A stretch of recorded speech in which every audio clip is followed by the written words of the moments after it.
Merhabalar arkadaşlar, kanalıma hoş geldiniz.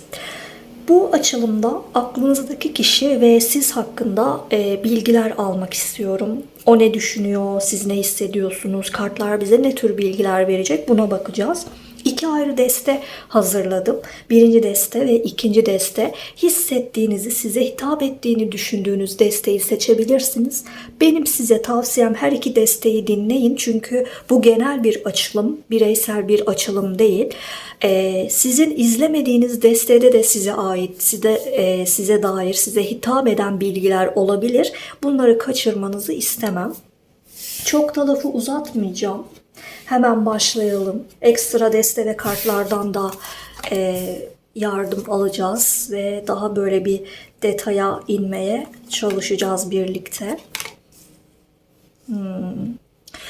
Şimdi aklınızdaki kişi aslında böyle çok duygusal bir yapıda görünmüyor. Daha çok mantıksal, belki duygularını içinde yaşayan, içinde saklayan, biraz ağır kanlı, ağır hareket eden, belki de duygularını biraz geç dışarıya yansıtan bir tavır da görüyorum. Böyle bir karakter olarak çıkıyor benim karşıma.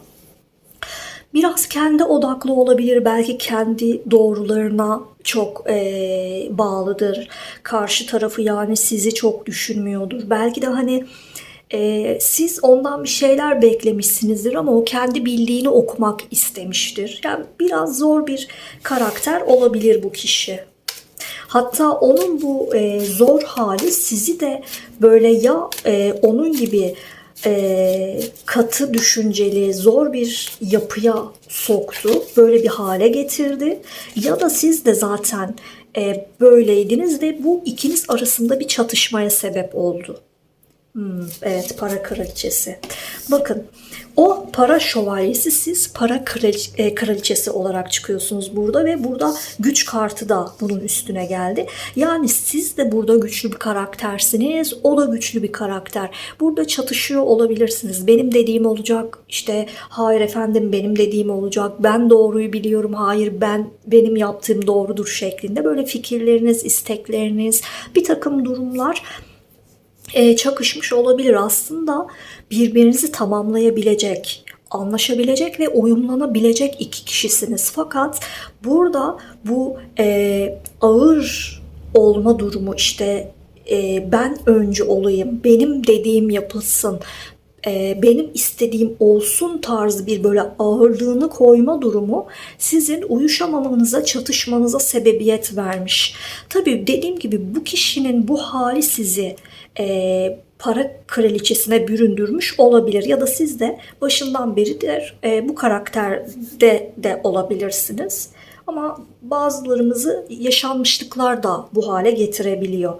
Ben bu kişiyle aranızda bir mesafe olduğunu görüyorum. Ya şu anda iletişim yok. Zaten çoğunluğunuz için iletişim yok. Aslında bu net. Ya da bir kısmınız iletişim var ama oldukça kopuk. Fakat benim yine gördüğüm çoğunluk olarak böyle uzaktan uzağa bir izleme durumu var. O sizi uzaktan uzağa takip ediyor. Siz de onu merak ediyorsunuz ama ben burada daha çok onun sizi takip ettiğini görüyorum. Sizi merak ediyor, bensiz ne yapıyor, beni özlüyor mu, beni bekliyor mu tarzı bir düşüncesi, bir merakı var. Hatta şunu söyleyeceğim, bu kişi sizi böyle beni özlemiyor. Bensiz de çok rahat. O hayatını çok güzel bir şekilde idame ettiriyordur. Zaten sert, böyle aşılmaz, kolay elde edilmez. Kendi başına, kendi ayakları üstünde güçlü durabilen bir hale bürünmüş. Ve ben onun duvarlarını artık aşamam. O yüzden o kendi başına kesinlikle çok güzel idare ediyordur. Beni özlemiyordur tarzı bir düşüncesi var. Diğer destemden de destek almak istiyorum.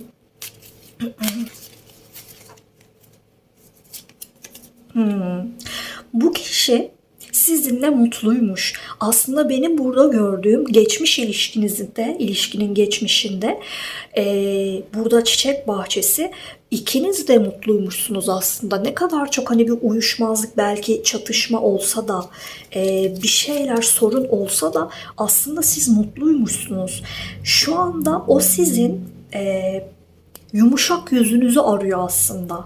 Yani keşke bana karşı daha yumuşak olsa, keşke bu kadar sert olmasa, keşke ona adım atabilsem ve beni kabul etse. Burada size adım atma isteği var. Yalnız sizin ne tepki vereceğinizi bilemiyor.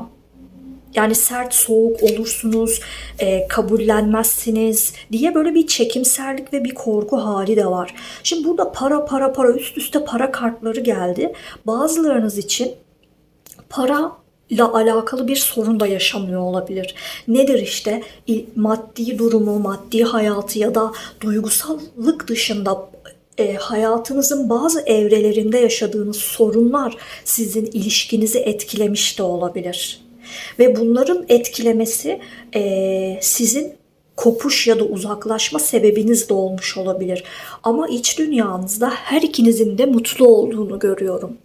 Dışa vurumu farklı. Dışa vurumu her ikinizde de sert, daha katı, işte daha böyle mesafe. Ama iç dünyanızda mutluyum diyorsunuz, bana iyi geliyordu diyorsunuz, seviyorum diyorsunuz. Hani bilemiyorum ya. Çok büyük sorunlar yok gibi görünüyor. Aşılmayacak sorunlar yok gibi görünüyor. Sanki böyle bir şeyleri belki ikiniz, belki de sadece karşı taraf büyütüyor gibi görüyorum. Tabii burada bu hani duygularını tam olarak belli etmeme, kendi içinde yaşama ve benim dediğim doğrudur, ben bunu yapmak istiyorum ve yapacağım gibi böyle bir sert hale bürünmek de ufak tefek sorunların üstesinden gelememenize sebep oluyor olabilir ama burada net olarak sizi izliyor, sizi takip ediyor, merak ediyor ve size karşı bir sevgi ve bir özlem durumu söz konusu, bunu söyleyebilirim. Aslında şu Lady kartı, belki de zamanında siz çok yumuşaktınız. Çok böyle alttan alan, çok seven, sevgisini sonsuz şekilde veren, yumuşak bir karakterdeydiniz ve sonradan belki de bu katı, sert, hani aşılmaz duvarları olan bir hale büründünüz ve o keşke ben de zamanında gerekeni yapsaydım, ben de onun istediği şekilde hareket etseydim de onun o yumuşak yüzünü kaybetmeseydim. Şimdi o kadar soğuk ve sert ki ben ona adım atmaktan bile çekiniyorum tarzı bir düşüncesi var. Ölüm kartı üstüne para prensi. Ölüm kartı sizi korkutmasın. Neden? Güncelde bu kişi bir şeyler değişmeli, bir şeyleri bırakmalıyım, vazgeçmem gereken şeyler var, bunlardan vazgeçmek zorundayım. Bir şeyler bitmeli ki sıfırdan başlayabilelim. Yani aslında bu kişi sıfırdan başlamayı düşünüyor. Bakın burada seçenekler var. Bu kart bize diyor ki bir tercih yapmalıyım, bir yolu seçmeliyim. Gitmem gereken bir yol var. Ya tamamıyla bırakacağım, ya da ben kendimi değiştireceğim. Yapılması gereken ne varsa bu yapılacak ve her şeyi geride bırakıp bütün yaşanmışlıkları geride bırakıp sıfırdan bir başlangıç yapacağız ki zaten bu kişinin istediği bu. Bu kişi aslında seçimini yapmış. Yani bu kişi ben her şeyi sıfırlamak, geride bırakmak ve tekrar sıfırdan başlamak istiyorum. Fakat işte hani istiyorum ama eylemde bunu nasıl yapacağım? Bu ilk adımı nasıl atacağım? Ona nasıl gideceğim? Ya da onu nasıl kabul ettireceğim? Ya da kendimi ona nasıl inandıracağım? Bunu bilemiyorum diyor. Eylemde sıkıntı yaşıyor aslında. Çok düşünce var ama eylemde, mevcutta, güncelde sıkıntı yaşadığını görüyorum şu anda. Bir çekimserlik var yani. Sürekli size gelmeyi düşünüyor. Çünkü bu kişi sizde mutlu. Yani bu kişi diyor ki benim yerim onun yanı. Ve ben onunla iletişim kurmak istiyorum. Şu an ben aranızda iletişim olduğunu görmüyorum. Hatta sınırlı bir iletişim olduğunu falan da sanmıyorum. Yani burada iletişim görmüyorum. Burada sıfırdan ben onunla iletişim kurmalıyım. Çok hızlı bir şekilde bunu yapmalıyım. Sürekli düşünüyorum. Artık düşünmekten vazgeçiyorum ve ben ona adım atacağım diyor. Ve bu kişi size adım atacak. Yani bir anda böyle bir mesaj alırsanız, bir anda gelirse, bir anda bir araya gelmek isterse, konuşmak isterse şaşırmayın. Çok böyle ani bir adım atacak. Kökleşmek, ağaç. Bakın burada şu düşünce bir anda eyleme geçiyor. hani nasıl yapmalıyım bilmiyorum diyor ya, bir anda o kendi de belki buna şaşıracak. Bir anda hızlı bir şekilde sizinle iletişime geçiyor ve köklenmek istiyor. Ben ilişkiyi daha sağlam, daha düzgün, daha böyle geleceğe yönelik yaşamak istiyorum diyerek gelecek size. Köklü, sağlam bir ilişki arayışıyla gelecek. Bu deste çok güzel çıktı. Umarım gördüğüm şekilde de hayatınızda yer alır. Umarım bu desteği izleyen herkes bu güzel anları yaşar. Evet, uzunca bir süredir zaten bir düşünce var. Uzunca süredir bir bekleyiş var. Yani uzun zamandır bekliyorum diyor. Evet, ben yine aynı şey. Ben ona adım atmak istiyorum. Ben onunla mutlu olmak istiyorum. Bu çok hızlı bir şekilde olsun istiyorum. Sizi burada, bak burada da size şey görüyor. Hani böyle sert, soğuk, cezalandırabilecek, korkması gereken biriymiş gibi görüyor. Aynı burada para kraliçesinde ve güç kartında olduğu gibi sizi çok güçlü görüyor ve gücünüzden korkuyor. Ben ona adım attığımda bana bir şans verecek mi acaba diyor. Bu şansı istiyor ve hani bu şans mı olacak, bir şans mı verecek, devam mı edeceğiz yoksa bana sert yüzünü gösterip beni def mi edecek, ben bunu bilemiyorum ama buna rağmen ben ona adım atacağım ve bu cevabı öğreneceğim diyor. Yani bu destede aklınızdaki kişi bir şeyleri farkına varmış. Yapması veya yapmaması gereken şeyleri farkına varmış. Artık her şeyi sıfırlayıp her şeyi geride bırakıp size adım atmak, tekrardan başlamak, her şeyi unutmak ve bir şeyleri değiştirmek isteğiyle, köklü bir ilişki yaşamak isteğiyle size gelecek. Ona bir şans verir misiniz bu sert halinizden? Sıyrılır mısınız bilemiyorum ama bence en azından bir iletişim kurularak bir bakılması gerek. Yani burada ben çünkü bu isteği, yoğun isteği karşı tarafta görüyorum. Birinci desteği seçenler, umarım bu deste size fayda sağlar. Umarım memnun olmuşsunuzdur anlatma tarzımla. Çok hızlı anlattım. Kendimi kaptırıyorum çünkü. Hani neredeyse nefes almadım gibi bir şey oldu. Bakalım ikinci deste bize neler söyleyecek. Umarım o destede de güzel mesajlar alırız. İkinci destemiz arayış, yolunu bulamamayla başladık. Bu deste biraz bizi üzecek gibi. Ama olsun, yine de söylüyorum, olumlu olumsuz önemli olan gerçekleri öğrenmek, buna göre yolumuzu şekillendirmektir. Tarot size bilgiler verir. Buna göre hayatınızı şekillendirmek, değiştirmek sizin elinizdedir. O yüzden olumlu ya da olumsuz bilgileri almaya bakın sadece.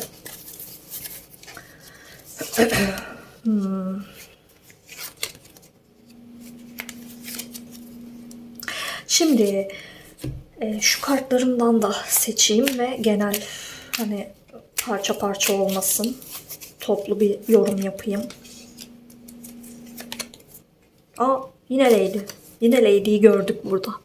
Bu desteği seçenler, siz diğer desteğe nazaran daha naif birisiniz. Daha kırılgansınız, daha çok bir şeyleri dert ediyorsunuz, daha çok kafaya da takıyorsunuz. Duygusal anlamda daha yükseksiniz. Daha çabuk etkileniyorsunuz. Daha anaçsınız diyebilirim. Yani kolay silip atamıyor olabilirsiniz. Çok daha uzun süre uğraşıyorsunuz bir şeyler toparlansın diye ve kolay kolay bu olumsuzlukların etkisinden çıkamıyorsunuz, unutup silemiyorsunuz. Ben aklınızdaki kişinin sizde yumuşaklığı gördüğünü, yani bu yumuşak yüzünüzü gördüğünü ve bütün onunla ilgili uğraşınız, çabanız, bunların hepsinden memnun kaldığını görüyorum. Bundan keyif almış. Gerçekten de bundan keyif almış. Fakat kendisi yolu belirsiz. Yani önünü tam olarak gören birisi değil. Kararsız, değişken, ileriyi düşünmeden hareket ediyor. Çok sorgulamıyor. Bu yüzden hatalar yapabiliyor, kırabilir, üzebilir, anlık değişebilir, bir anda uzaklaşabilir. Ki ben burada zaten bir uzaklaşma, bir kopuş, bir gitme durumu görüyorum. Çünkü burada kararsız bir insan var. Kararsız. Yani bir yandan sizinle olan ilişki, iletişim bundan memnun ama bir yandan da mevcut yerde duramıyor. Neden? Çünkü burada daha böyle hani daha rahat, daha flörtöz, daha böyle sorumluluk almadan, üstünde baskı kurulmadan bir ilişki yaşama isteği var. Yani bu tarz bir ilişki yaşama isteği. Karşı taraftan almak istediği ne varsa bunları alsın ama kendisi sorumluluğunu yerine getirme konusunda bu mevzu olduğunda uzaklaşmayı seçiyor. Bundan kaynaklı bir sıkıntı var sizin ilişkinizde. Ve ben şunu görüyorum, o kadar çok sizi bunaltmış ki artık ne yapacağımı bilemiyorum. Bu dertler, bu sıkıntılar üstümde birikti, yük oldu, kurtulamıyorum, düzeltemiyorum, çok üzgünüm, kırgınım dediğiniz bir hale büründürmüş size. Yani o sizinle olan ilişkide sizin çabanızdan, pardon, kartımı düşürdüm. Evet. Sizin çabanızdan, sizin ona verdiklerinizden çok mutlu. Onun keyfi yerinde ama siz burada neredeyse artık yıkılmışsınız. Yani psikolojik olarak da bir çöküntü görüyorum ben burada. Hatta şurada romantizm var. Böyle daha iyi olduğunuz zamanlar var. Ama sizi bu halden, bu güzel halden böyle kırgın bir çiçeğe dönüştürmüş gibi bir şey. Yani sizi çok olumsuz etkilemiş ya. Ben bu desteği seçen kişiler için üzüldüm ve burada aslında biraz da sinirlendim de. Yani iletişim ve ilişki olduğu müddetçe çok güzel romantizm var, bir tutku var, bir şeyler var yani güzel bir şeyler var ve o kadar memnun ki o. Çok memnunum diyor ama yok ya ben uzaklaşıyorum. İşte işime gelmeyince gidiyorum. Ya ben kararsızım işte uzaklaşmak istiyorum. Ne oluyor? Sizi yıpratıyor. Kendi memnun ama sizi yıpratıyor işte. Olan bu. Ve bu çok üzücü bir şey. Bu arada şunu da söylemek istiyorum. Kiminiz için bu kişiyle çok uzun süredir tanışmıyor olabilirsiniz. Yeni bir tanışıklık olabilir. İşte birkaç aylık bir süreç olabilir. Kiminiz içinse bu kişi gitgelli davranıyor. Hani bir ayrılıyoruz, bir barışıyoruz. İlişkimiz net bile değil. Böyle hani sanki flörtöz bir durum gibi. Yani flörtte kalma ve devam edememe. Hep bir yarım kalma gibi bir ilişki de olabilir bu. Güncele gelecek olursak zaten çok kırılmışsınız ve çok üzülmüşsünüz. Güncelde bu kişi size adım atacak. Bu kişi size tekrar gelecek. Bu kişi sanki böyle pişmanmış gibi adım atacak. Beni kabul et diyecek. Bakın yine kararsızlık ve belirsizlik çıkıyor. Yine yollar var. Bu kişi pişmanım beni kabul et diyecek. Böyle üzgünmüş, kırgınmış gibi size adım atacak. Yalnız ben burada yine değnek prensini görüyorum. Bu da nedir? Aslında yine önünü düşünmeden adım atan, olgunlaşmamış, tam böyle fikirleri oturmamış, gerçekten de ne istediğini bilerek adım atmayan, anlık davranışlar sergileyen bir yapı görüyorum ben burada. Bu kişinin size adım atma sebebi ya sizden uzaklaştığında, sizin ona sunduklarınızı başkasından bulamadı ya bundan kaynaklı ya da uzaklaştıktan sonra bir takım sıkıntılar yaşadı. Kendini yalnız hissetti ve size gelmek, bu sıkıntıyı, bu yalnızlığı sizle gidermek istiyor. Yani burada aslında bencilce bir düşünce tarzı var. Dikkat edin. Burada yollar var, kararsızlık. Yani net bir istekmiş gibi, sanki gerçekten kırgın ve üzgünmüş, pişmanmış gibi gelecek ama aslında kararsız, belirsiz, anlık bir düşünce, anlık bir ihtiyaçla size adım atacak ve onu beklediğinizi, onu kabul edeceğinizi düşünecek. Dikkat edin. Sizinle bu yaşadığı romantizmi, bu güzel duyguları yaşamak isteyecek. Aslında ileriye dönük bir düşüncesi olmayacak ya da gerçekten bir pişmanlık olmayacak. Sizde aradığını, daha doğrusu sizde bulduğunu başkasında bulamadığı için gelecek. Size sözler ve vaatler verecek. Hani eskisi gibi olmayacak bir şeyler tarzında bir takım sözler ve vaatler. Sizin zaten onu düşündüğünüzü düşünüyor. Yani o beni düşünüyor. Hatta ona yazmış olabilirsiniz bakın. Yani belki onunla iletişim kurmaya siz çalıştınız ve o size karşılık verip hani tamam geliyorum tarzı bir durum da olabilir. Yani zaten bir şekilde ona beklediğinizi belli ettiniz. Böyle bir şey de olabilir. Siz onu takip ettiniz mesela ve bunun farkına varmış olabilir. Yani burada o beni zaten bekliyor tarzı bir düşünce ve fikir var bu kişide. İleride ne olur derseniz, ileride ne olur?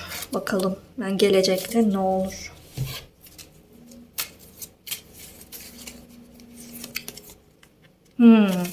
Bakın dikkat edin. Tilki çıktı. Denge ve değnek yedilisi, kupa ikilisi. Şimdi şöyle. Bu kişi size adım atmayı kesinlikle düşünecek. Şurada biriken şeyler var ya, tılsımlar. Bunları elde etmek isteyecek. Yani o geçmişte sizin ona sunduğunuz şeyleri elde etmek isteyecek. Yalnız burada engelleri aşacak bir kişi yok. Burada yine aslında dengede olmayan, yine engel oluşturacak bir kişi var. Daha çok böyle ilişki yaşama odaklı olacak. Hani flört, işte keyfi ilişki yaşama gibi bir durum. Yani böyle ileriye dönük bir düşünce ya da bir şeyleri toparlama gibi bir durum yok aslında. Hani size netmiş gibi gelse de aslında net olmayan, daha anlık ve daha rahat bir ilişki yaşama isteğinde olacağını görüyorum ve üstüne tilki çıkıyor. Bu tilki de bize şey veriyor. Kelime aklıma gelmedi şu anda. Kurnazlık. Yani kurnazca davranışlarla sizi elde etme dürtüsü. Kurnazlık. Kurnazca sizi ele geçirme. Sizin ne istediğinizi, sizin onu düşündüğünüzü, sizi nasıl ele geçirebileceğini, bunların hepsini biliyor ve bütün bunları kullanarak sizinle tekrar bir ilişkiye başlama, o güzel romantizmi, o güzel ilişkiyi tekrar yaşamak isteyecek. Ama amacı, hani ilerisi önemli değil. Ben şu an onu elde edeyim, ilişkiye başlayayım, güzelce ilişkimi yaşayayım, sonrası önemli değil. Yani bu kişi anda. O yüzden bu kişiye dikkat edin diyorum ikinci desteği seçenler. Umarım sizi sıkmamışımdır. Umarım çok uzatmamışımdır ama mümkün oldukça böyle derine inerek izleyen herkese de hitap etmeye çalışarak anlatmaya çalıştım. Alma verme dengesini sağlamak ya da bana destek olmak için yorum yapabilirsiniz. Eleştirileriniz için, istek ve önerileriniz için yorum yapabilirsiniz. Beğenebilirsiniz, abone olabilirsiniz. Diğer açılımlar ve özel açılımlar, kişisel açılımlar için beni Instagram hesabımdan takip edebilirsiniz. Bir sonraki açılımda görüşmek üzere. Hoşça kalın.